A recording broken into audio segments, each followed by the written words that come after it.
Final గా IQ lovers కి అయితే ఒక గుడ్ న్యూస్ అండి. మీరు ఎప్పటి నుంచో ఎదురు చూస్తూ నన్ను కూడా అడిగిన ఐక్యూ నియో 10 కి సంబంధించిన ఇండియా అఫీషియల్ లాంచ్ అయితే ఇప్పుడు కన్ఫర్మ్ అయింది. ఈ మొబైల్ కి సంబంధించిన లాంచ్ డేట్ ఇంకా ప్రైస్ మీరు తెలుసుకోవాలంటే మీరు మన ఛానల్ కొత్తగా చూస్తున్నట్లయితే నేను మీ ప్రియాంక, మీరు చూస్తుంది ప్రియాంక టెక్ న్యూస్. అనుకోకుండానే ఈ మధ్య చాలా గ్యాప్ అయితే వచ్చింది. ఏం చేయలేం, సిచ్యువేషన్స్ అందరికీ ఒకేలాగా ఉండవు కదా. ఇండియా ఇంకా పాకిస్తాన్ సీరియస్ వార్ జరుగుతూ ఉంటే కొంతమంది పిల్లలు వచ్చేసి ఫ్యాన్ వార్ చేస్తున్నారు, కొంతమంది వచ్చేసి ఈ సిచ్యువేషన్ ని క్యాచ్ చేసుకోవడానికి తప్పుడు ఇన్ఫర్మేషన్ తో వీడియోలు కూడా చేస్తున్నారు. కాస్త మన దేశం పట్ల, మన జీవితాల పట్ల బాధ్యతగా ఉండాలి, ఫేక్ ఉండకూడదని కోరుకుంటున్నాను. ఇకపోతే ఐక్యూ నియో 10 లో చాలా ప్లస్ పాయింట్స్ ఉన్నాయి, 2 మైనస్ పాయింట్లు కూడా కనిపించాయి. అవేంటో ఈ వీడియోలో మనం డిస్కషన్ చేద్దాం. ఇంకా మీలో ఎంతమంది ఐక్యూ నియో 10 ప్రో గురించి ఎదురు చూస్తున్నారో వాళ్ళకైతే బ్యాడ్ న్యూస్. ఇప్పుడు ఇండియాకి వచ్చేది ప్రో అయితే కాదండి, ఓన్లీ నియో 10 మాత్రమే. ప్రో గురించి ఆల్రెడీ మన ఛానల్లో వీడియోస్ అయితే ఉన్నాయి. ఇప్పుడు వచ్చేది మాత్రం కాస్త డిఫరెంట్ మోడల్. ఓవరాల్ గా నేనైతే ఒకటే చెప్తానండి, పోకో F7 కి కిల్లర్ గా ఈ మొబైల్ తీసుకొస్తున్నారే తప్ప అసలైన నియో 10 ప్రో మాత్రం మిస్ అయింది అనిపించింది. మరి ఆ విషయాలు తెలుసుకోవాలంటే ఈ మొబైల్ కి సంబంధించిన పూర్తి డీటెయిల్స్ గురించి మాట్లాడుకుందామా.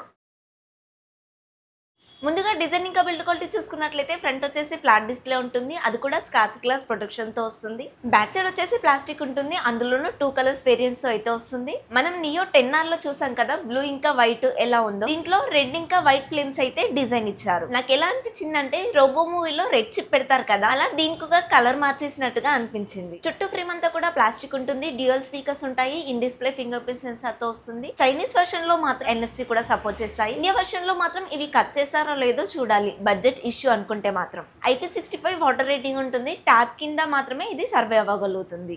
8.1mm థిక్నెస్ వస్తుంది, 206 గ్రామ్స్ వెయిట్ అయితే ఉంటుంది. బ్యాక్ సైడ్ ఉన్న కెమెరా డిజైన్ ఏదైతే ఉందో అది సేమ్ ఐక్యూ 13 ని చూసినట్టుగా అనిపిస్తుంది. అండ్ ఈసారి దాంట్లో RLite డిజైన్ కూడా ఇచ్చారు. చాలా తక్కువ మొబైల్స్ లో మాత్రమే RLite డిజైన్ తో అయితే మొబైల్స్ వస్తున్నాయి. డిజైన్ పరంగా చూసుకున్నట్లయితే సేమ్ ఐక్యూ నియో 10R లాగానే ఉంది, జస్ట్ కలర్ మాత్రమే చేంజ్ చేసినట్టుగా అనిపిస్తుంది.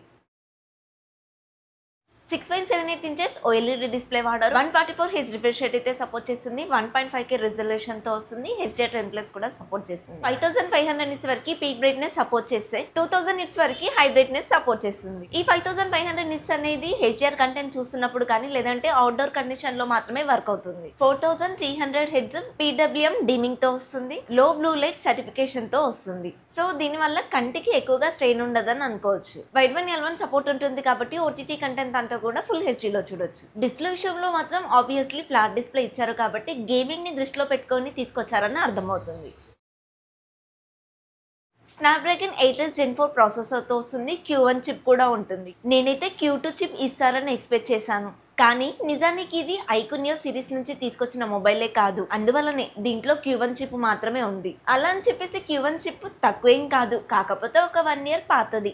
LPDDR5X అల్ట్రా ర్యామ్ టెక్నాలజీతో వస్తుంది. అల్ట్రా ర్యామ్ అని ఎందుకన్నారంటే 9600 Mbps స్పీడ్ తో అయితే వస్తుంది ఈ ర్యామ్. UFS 4.1 మెమరీ టెక్నాలజీతో వస్తుంది. Q1 చిప్ ఉండడం వల్ల 1.5K రిజల్యూషన్ తో 144 FPS వరకు super resolution, super frame rate support చేస్తాయి అంటున్నారు. బట్ ఏ గేమ్ కి అని మాత్రం వీళ్ళు మెన్షన్ చేయట్లేదు. ఇండియాలో లాస్ట్ ఇయర్ BGMI తో ఐక్యూ వాళ్ళకి పార్ట్నర్షిప్ ఉండేది, ఈసారి రియల్మీ వాళ్ళకైతే వెళ్ళిపోయింది. సో ఈ మొబైల్ BGMI లో 120 FPS వరకు సపోర్ట్ చేస్తుందో లేదో తెలియదు. కొన్నిసార్లు CMF ఫోన్ 1 కూడా 120 FPS వరకు సపోర్ట్ చేస్తుంది. ఇదంతా కూడా చిన్న అప్డేట్ ద్వారా వాళ్ళ అండర్స్టాండింగ్ మీద అయితే జరుగుతుంది. అండ్ గేమింగ్ కోసం ఈ మొబైల్లో 7000 mm² వేపర్ కూలింగ్ ఛాంబర్ కూడా వాడారు. 115 మీద రన్ అవుతుంది, నియో సిరీస్ కాబట్టి 3+4 years అప్డేట్స్ అయితే ఇస్తారు. సర్కిల్ టు సర్చ్ తో కలుపుకొని చాలా ఫీచర్స్ ఈ మొబైల్లో ఎక్స్పెక్ట్ చేయొచ్చు. అండ్ ఇది బ్లూటూత్ 6 Wi-Fi 7 తో వస్తుంది. ప్రాసెసర్ గురించి చెప్పాలంటే ఇండియాకి రాబోయే సెకండ్ మొబైల్ అవ్వచ్చు. ఫస్ట్ మొబైల్ ఏంటో తెలిస్తే కమెంట్ లో చెప్పడం మర్చిపోవద్దే. ఈ మొబైల్ అయితే గేమింగ్ కి చాలా పర్ఫెక్ట్ అని చెప్తాను. అండ్ ఐక్యూ మొబైల్స్ కొంచెం కూల్ గా ఉంటాయి. ఎడిటింగ్ చేసే వాళ్ళకి చెప్తున్నానండి, ఎడిటింగ్ కి మొబైల్ కన్నా ట్యాబ్స్ కానీ ల్యాప్టాప్స్ కానీ తీసుకోవడం బెటర్ అని చెప్తాను. డ్యూయల్ కెమెరా సెటప్ తో వస్తుంది, 50+8MP ఫ్రంట్ 32MP ఇస్తే మెయిన్ కెమెరా వచ్చేసి 50MP వచ్చేసి సోనీ IMX882 సెన్సార్ ఇస్తున్నారు. OS కి సపోర్ట్ చేస్తుంది, అలాగే మాక్సిమం 4K 60 FPS వరకు వీడియో రికార్డ్ చేయొచ్చు. సెకండరీ కెమెరా వచ్చేసి 8MP అల్ట్రా వైడ్ సెన్సార్, దీంట్లో పెద్దగా చేంజెస్ అయితే లేదు. డే టైమ్ లో అయితే మంచి ఫొటోస్ వస్తాయి, నైట్ టైమ్ లో కొంచెం సాఫ్ట్ ఫొటోస్ వస్తాయి. ఫ్రంట్ వచ్చేసి మాక్సిమం 1080 30 FPS వరకు మాత్రమే వీడియో రికార్డ్ చేయొచ్చు. ఇండియాకి వచ్చే వర్షన్ లో మాత్రం ఇంప్రూవ్ చేశారని అనుకుంటున్నాను. కెమెరా సెన్సార్ కూడా మరీ అంత హై ఏం కాదు, కానీ వివో వాళ్ళ పార్ట్నర్షిప్ ఉంటుంది కాబట్టి దాని వల్ల మంచి ఫొటోస్ అయితే వస్తాయి. అలాగే ఫోటో ఎన్హాన్స్మెంట్ కూడా ఉంటుంది, నైట్ విజన్ కూడా ఉంటుంది. నెక్స్ట్ వచ్చేసి ఆర్ఆర్ లైట్. వివో బ్రాండ్స్ లో మాత్రమే ఎక్కువగా ఆర్ఆర్ లైట్ ఉంటుంది. ఐకు కూడా వివో వాళ్ళదే కాబట్టి ఆర్ఆర్ లైట్ వీళ్ళు కూడా వాడతారు. ఫ్యూచర్ లో వివో నుంచి ఐకు విడిపోతే మాత్రమే చేంజెస్ ఏమన్నా కనిపిస్తుండొచ్చు. కెమెరా డిపార్ట్మెంట్ లో అయితే మంచి స్కోరే చేయగలుగుతుంది, ఎందుకంటే వివో వల్ల సపోర్ట్ వల్ల. 7000 mAh battery, 120W fast charging అయితే సపోర్ట్ చేస్తుంది. బాక్స్ లోనే ఛార్జర్ కూడా ఇస్తారు. 15 నిమిషాల్లో 50% ఛార్జ్ అవుతే 35 minutes లో ఫుల్ ఛార్జ్ అయితే ఎక్స్పెక్ట్ చేయొచ్చు. నార్మల్ యూజర్స్ కి అయితే 1 day పైనే వస్తుంది. అదే BGMI గేమ్ ఆడతా అనుకుంటే మాత్రం ఇట్స్ డిపెండ్ అండి. మొబైల్ కొన్న కొత్తలో 1 hour కి 10% ఛార్జింగ్ తీసుకుంటే డైలీ ఆడే వాళ్ళకి 6 months తర్వాత, BGMI ఆడే వాళ్ళకి 1 hour కి 15 to 20% కూడా ఛార్జింగ్ లాగేస్తుంది. మొబైల్ కొన్న కొత్తలో బ్యాటరీ బాగానే వస్తుందని, అలానే వస్తుందని ఎక్స్పెక్ట్ చేయకండి. ఇది కూడా సిలికాన్ కార్బన్ బ్యాటరీయే కాబట్టి ఇంత పెద్ద బ్యాటరీ అయితే ఇస్తున్నారు. ఇవండి ఈ మొబైల్ కి సంబంధించిన కంప్లీట్ డీటెయిల్స్. ప్రైస్ చెప్పే కన్నా ముందు యాక్చువల్లీ ఇప్పుడు వస్తున్న ఐకో నియో 10 అనే మొబైల్ ని ఐకో Z10 టర్బో ప్రో నుంచి అయితే తీసుకొస్తున్నారు. మీరు రీబ్రాండ్ అనుకోండి, లేదంటే ఏదైనా అనుకోండి, కానీ వచ్చే మొబైల్ అయితే అదే. బట్ నేను అనుకున్న ఐకో నియో 10 ప్రో అయితే కంప్లీట్ డిఫరెంట్ అండి. ఈ మొబైల్ కూడా బాగానే ఉంది, ఒక్క కెమెరా విషయంలో తప్ప. సో కెమెరా పర్ఫార్మెన్స్ తక్కువగా ఉంది కాబట్టి ప్రైస్ లో కూడా డిఫరెంట్ ఉంటుందని ఎక్స్పెక్ట్ చేయొచ్చు. యాక్చువల్లీ ఈ మొబైల్ ని చైనాలో లాంచ్ చేసినప్పుడు 12GB 256GB వేరియంట్ ని 25,000 బిలో అయితే పెట్టారు. బట్ ఇండియాలో 256GB బేస్ వేరియంట్ లో మాత్రమే వస్తుంది. సో అలా చూసుకుంటే నా గెస్ ప్రకారంగా 28,000 నుంచి 29,000 మధ్యలో అలా పెట్టాలి. ఒకవేళ ఈ మొబైల్ ప్రైస్ 30,000 దాటితే కనుక కొనద్దని చెప్తాను ఈ స్పెసిఫికేషన్స్ తో.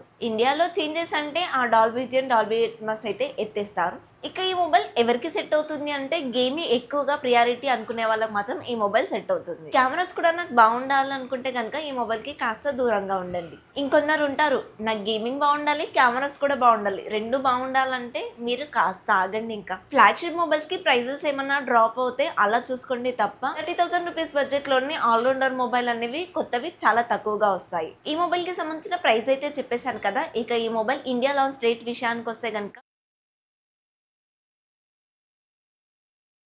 కానీ వార్ లాంటివి ఏమీ లేకపోతే మాత్రమే అఫీషియల్ లాంచ్ డేట్ అనేది ఉంటుంది. అదర్వైజ్ అమెజాన్ లో డైరెక్ట్ సేల్స్ కి తీసుకొచ్చేస్తారు. మళ్ళీ చెప్తున్నానండి, 30,000 లోపు వస్తే కనుకనే ఈ మొబైల్ తీసుకోండి. 30,000 దాటితే కనుక కొంచెం వెయిట్ చేయండి. ఈ మొబైల్ కి సంబంధించిన కంప్లీట్ స్పెసిఫికేషన్స్ అయితే ఇవ్వండి. మీకు ఎలా అనిపించాయి? ఈ వీడియోకి అయితే ఇంతే ఫ్రెండ్స్. ఈ మొబైల్ కి సంబంధించిన కంప్లీట్ ఇన్ఫర్మేషన్ ఇచ్చానని అనుకుంటున్నాను. ఈ వీడియో కనుక మీకు నచ్చినట్లయితే తెలుసు కదా, ప్లీజ్ లైక్ చేయండి, మన ఛానల్ ని సబ్స్క్రైబ్ చేసుకోండి, నోటిఫికేషన్ కూడా ఆన్ చేసుకోండి, అన్ని వీడియోస్ కూడా వస్తాయి. అలాగే మనమైతే సబ్స్క్రైబర్ విషయంలో చాలా తక్కువలో ఉన్నాము, కొంచెం సపోర్ట్ చేశారని మాత్రం భావిస్తున్నాను. నెక్స్ట్ వీడియోలో మళ్ళీ కలుద్దాం. Until then bye by.